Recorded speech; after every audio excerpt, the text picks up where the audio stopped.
Good morning, everyone. It is Wednesday. Woot woot! Hump Day Wednesday, February 24th. This is your watch list for today. All right, I know I've been out a lot this week, and I just want to give you a heads up that next Wednesday is the only other day I foreseeably see having to be awake. So what does that mean? That means that you are now stuck with me on a daily basis. Aren't you lucky? All right, looking at the futures here. Yesterday, last couple of sessions actually, we've talked about this 20, looking back at the most recent history. Of course, the recent history doesn't mean that that's what the future will hold, right? But it is something to look at that we've used this 20 quite a bit. Even coming through here, we didn't spend very many sessions before coming back up above. We're looking at the same thing here. Now, why are we moving up? Probably a couple of different reasons, but I'm going to look at, there's a good possibility that it's based on the stimulus that we are looking to have come out.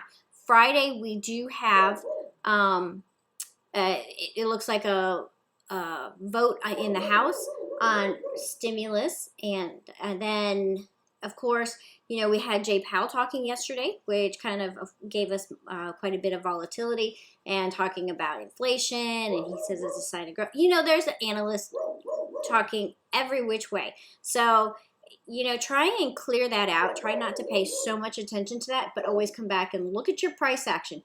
Because regardless of what an analyst says, it's the price action that we need to follow.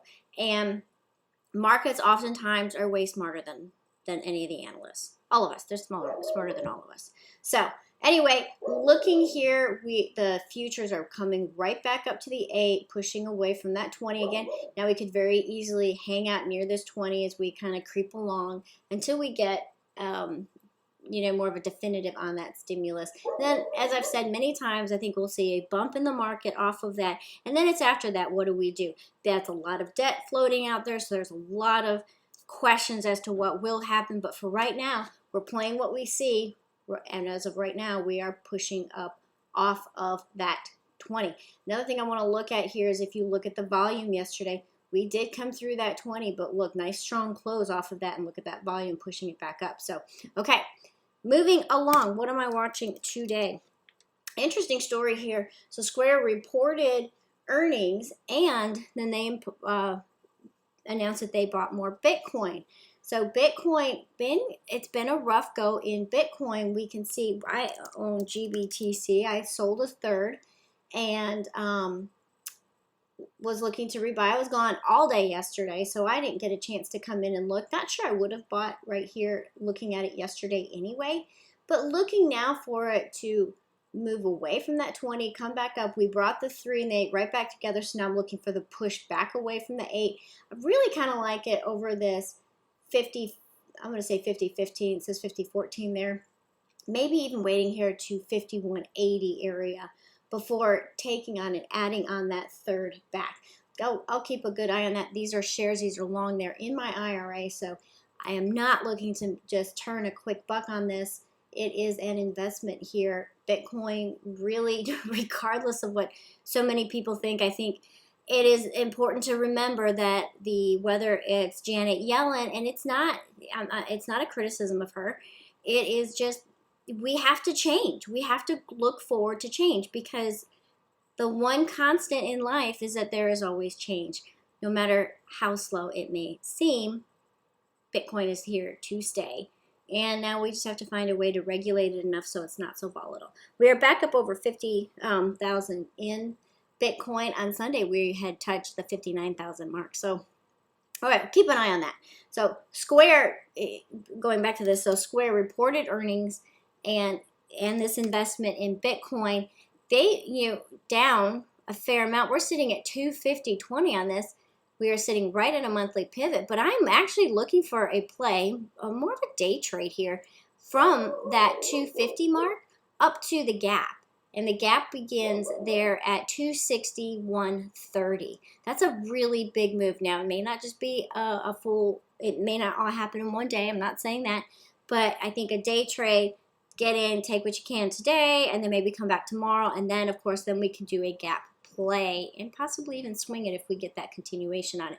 But looking at Square, I would go at the money, you know, really close to that 250 or 250 strike. Take a look and see which ones you like there. Okay. But once I did set up for it, I was going to set up Upwork But it is up. It's working up just a little too far off of, we had earnings and now it's like gapping up. So, but look at Upwork for like an ORB play, again, a day trade off of those earnings. Lyft. Lyft is one I like here. We can see a nice level. I want to see to break out of all of this congestion. So for me, I would like to look at Lyft above 59.50 just to get out of this, because you see we keep kind of hitting very close to the same levels here. So 59.50 is going to bring us up across a couple of these candle wicks and then push on for the breakout. So this is playing the breakout. The 416s, either the 60 or 65. I'm probably leaning toward the 65 right now.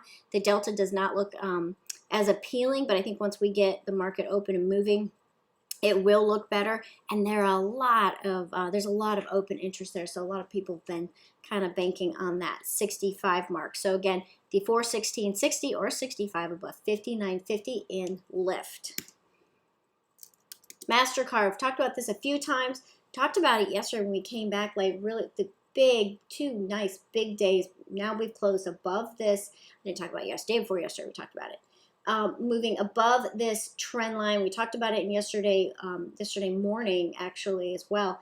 Like MasterCard, remember they made that investment working with BNY and the cryptocurrencies, had a nice move up, pulled back in, touched that 20. Now we've pushed away. We've closed here up over this trend line, the short-term trend line that we have drawn in here. Looking to swing play this. We have a nice move up here to about 358.15 would be about the next stop before going on up to that 367. MasterCard, I'm looking at the 355 options. So either the 319, which I think are a little bit close now, but the 416, those are the 355s. That's the area that I would look at to enter. PayPal. You see a trend here? Square, MasterCard, PayPal. Visa, very similar look on Visa, by the way. So take a look at those. PayPal, what I like here is we came down, this trend line was drawn in from back here. Look at that. So we've pushed away from that. We opened very close to it, pushed up. We are not quite above the 20, but there's a nice gap here to play in PayPal. I like that. So we're not just breaking out to highs. Now we're in this gap right now. We're kind of playing around with it. Because here in the pre-market, we are so close to filling this gap, I would like to go ahead and wait and let it fill that gap and then watch for the move on. 273.29 would be my entry area. Looking at the 416 280s.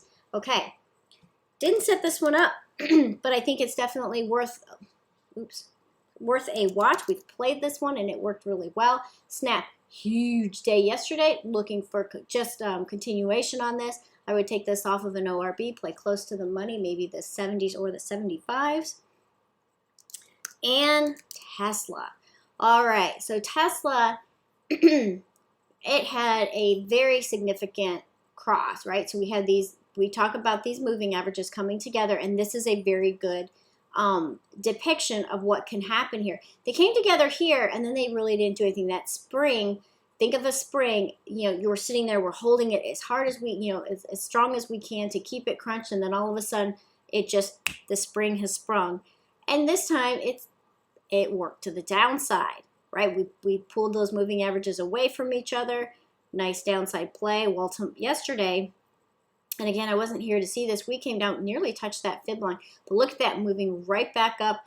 Keep an eye on this now for a continuation on this move up from yesterday for just a reversal play here, looking for a move above 713.61. That is above 698.84. That is the close of yesterday, and then the high there was at that 713. So it can move very, very quickly. Not putting out a specific play with Tesla.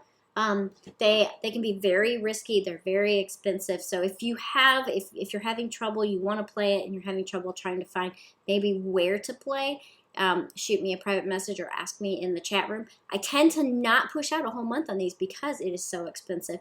But I can't play. I would not play this Fridays either. I would always give myself at least a week. But this is one that you can't play around with in letting it go right on you for too long, because it can be very, very violent. Okay, that is Tesla. Those are all the ones for today. If you have any questions, be sure to reach out. Disney, real quick, I said that. Disney, continue to watch Disney. I know a few actually did get in this yesterday on the break above the previous day candle. This one's been definitely on our watch. Was looking to get in some shares along down here, and I missed my opportunity. But Disney continues to look good as well. Look at those travel stocks, people looking to get out. All of that, some good sector there. Okay, everyone, have a fantastic Wednesday. Woo, woo, and I hope you have a great week as well. Set it up here for a great rest of the week. I'll be around. Reach out if you need anything.